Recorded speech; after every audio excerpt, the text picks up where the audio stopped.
Hello, everyone. It's George from Ireland, and time to say Requiescat in Pace Asil Nadir.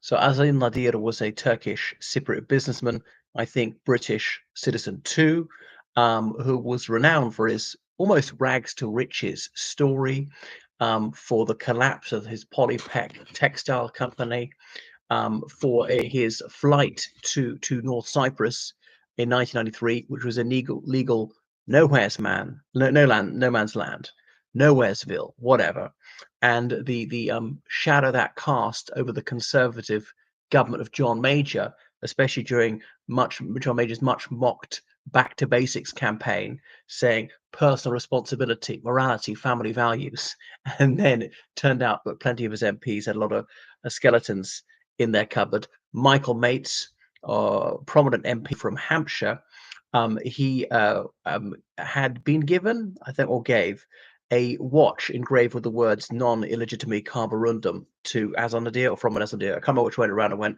"Don't let the bastards get you down." Not very significant in itself, but this very small token of esteem, of affection, or whatever was used against him. Oh, well, you Tories, you're all shysters. You've got such links to these con men. So, yeah, and Nadir has just been called to his Janat. So he's born in Cyprus in 1941, then a British colony, and he's part of that ethnic Turkish minority, about 18% of the population. Of course, been ethnically Greek mostly throughout history. I won't go through everything, but the Venetians were defeated by the Ottoman Turks in the 16th century. Then the Turks ruled it till 1878, and they lent it to the United Kingdom. Didn't actually give it, but the UK annexed it in the First World War. Blah blah blah. He's born in the British Crown colony, growing up speaking Turkish and English. I'm not sure if he spoke Greek or not. Most Turkish Cypriots in those days did do, but his father was in the police, and when Azam Nadir was a teenager, that's when there was a big campaign by EOKA, the National Organization of Cypriot Fighters, for Cyprus to break away from Britannic superintendence and to merge into the then Kingdom of Greece, Enosis, as a unification. But the Turkish minority definitely didn't want that. The United Kingdom had signed the Treaty of Lausanne in 1922, where Turkey recognized British suzerainty over the island, but said if the United Kingdom ever withdraws, they must effect retrocession of the island to Turkey. They can't allow it to be independent, and they mustn't give it to Greece. And so the United Kingdom was playing the Greeks and the Turks off against each other. Anyway, 1960 went independent. Don't want to go into the minutiae of the domestic politics of Greece, or sorry, of Cyprus. But Asil Nadir had moved to London by that time and running his businesses. He didn't actually finish university when he studied at Istanbul. He got out really before Cypriot independence, and he was selling newspapers on the streets. He was a hustler. His father was in the rag trade. And so he just set up the company Polypec, making textiles, I think often manufactured in Turkey, where the cost of labor was very, very low. And then he bought lots of other companies, and the CEO of loads of them was a massive shareholder and was huge in FTSE.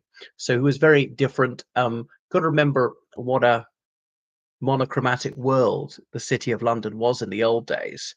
And though he was a British subject born in a colony, and of course, in those days, anybody from the colonies could come to the United Kingdom straight away, even after Cypriot independence. In the first few years, Cypriots had the automatic right to settle in the United Kingdom. That went, but he'd acquired British citizenship for himself. So, as a multi-billionaire by the 1990s, this is partly because of large-scale fraud. And then he got a private jet which flew him from the United Kingdom to North Cyprus. And North Cyprus had been annexed by Turkey in 1974. Then Turkey recognized it as independent about 1980. Nowhere else in the world recognized it as independent. It was legally no man's land because, yes, legally it belongs to Cyprus, but the Cypriot government had no control over it since 1974. Turkey would say nothing to do with us. And there was no extradition treaty between North Cyprus and anywhere else. So he lived out there. He had a lot of money, a lot of property there. He lived in great comfort. But then he decided he would eventually go back in return, that he wouldn't be remanded in custody for his trial. Flew back in 2010 after 17 years. faced trial, and he got a short sentence, so like 10 years, released after 4 years to go and serve out the remainder of it in Turkey. And of course, the Turks broke the deal and let him out after one day. But nevertheless, I think he was still actually allowed to come to the United Kingdom.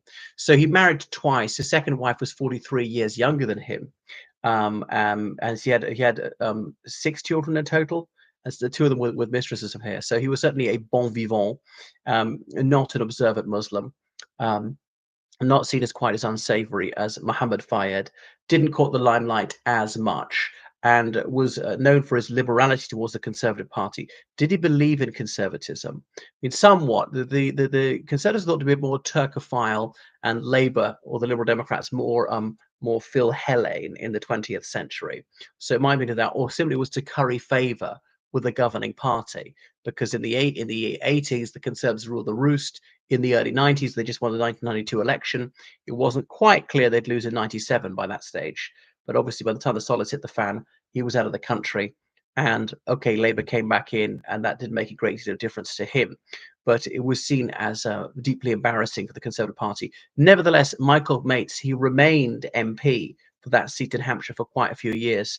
He stood down towards the end of the Blair years. I'm not sure if he's still alive. So Asil Nadir, a different and a colourful character, who had an awful lot of cars, was seen as quite a sharp dresser, not quite the loathsome spiv that Mohammed Fayed was. Yes, he was also a Middle Eastern Muslim, also a man who made an awful lot of money. But yeah, Mohammed Fayed was never convicted of anything, though he did organise that break into Tiny Roland's safety deposit box about 30 years ago. I didn't know I was never prosecuted for that one. Um, Whereas, yeah, Asil Nadir, about 66 counts of fraud he was charged with, and he negotiated a deal with the prosecutors, and they charged with 10 specimen counts. So we're talking millions of dollars. He was also linked to the collapse of BCCI, Bank of Commerce and Credit International, which was founded by a Pakistani banker way back in the 70s, and was really booming in the 80s before it imploded in the 90s. We used to call it Bank of Crooks and whatever, Cocaine Dealers International.